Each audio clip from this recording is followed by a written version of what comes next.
début, on fait quelques petites opérations très simples à proximité du camp de base, qui se trouvait en l'occurrence à Nijrab. Et donc on commence par une période d'une quinzaine de jours, ce qui permet de tester le matériel, de régler les radios, les armes, avant de pouvoir mener des opérations de plus grande envergure. Saï et ses hommes savent tous qu'ils sont ici pour trouver et arrêter des chefs talibans. Alors l'entraînement, encore. La première fois qu'on sort du camp, on a la pile qui monte, hein, comme on dit chez nous, mais on est fiers, on est heureux de sortir, on est à l'écoute de tout, on écoute Sly, on sait notre objectif et puis c'est progressif, hein, on va pas dans la gueule du loup tout de suite, quoi. L'Afghanistan est un terrain compliqué, fait d'une multitude de villages composés de grandes maisons en terre, espacées les unes des autres. Des campandes, comme disent les militaires.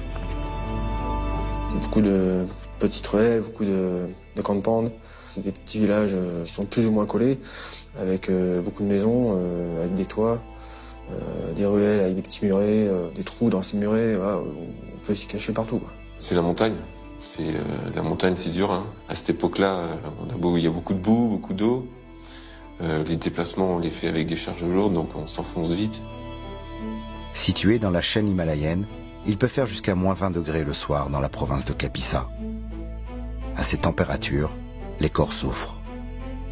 Là, c'était que des missions de nuit. On était vraiment dans le pédestre. On faisait tout à pied.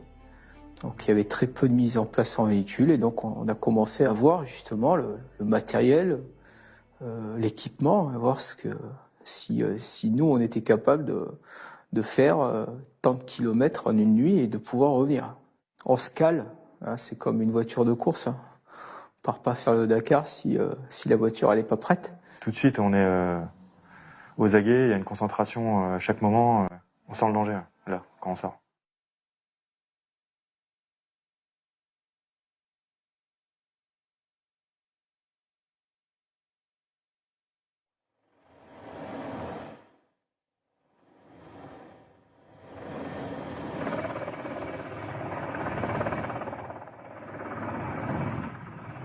« 17 décembre 2010. Le thermomètre chute. Glaçant et mortel dans ces montagnes, l'hiver vient de s'abattre. Cela fait maintenant 3 mois que les 12 hommes du commando Trépel sont en Afghanistan. Dans cette province de Kapisa, ils ont déjà réalisé 23 opérations, découvert des caches d'armes et arrêté une dizaine de facilitateurs. Mais toujours pas de chef taliban.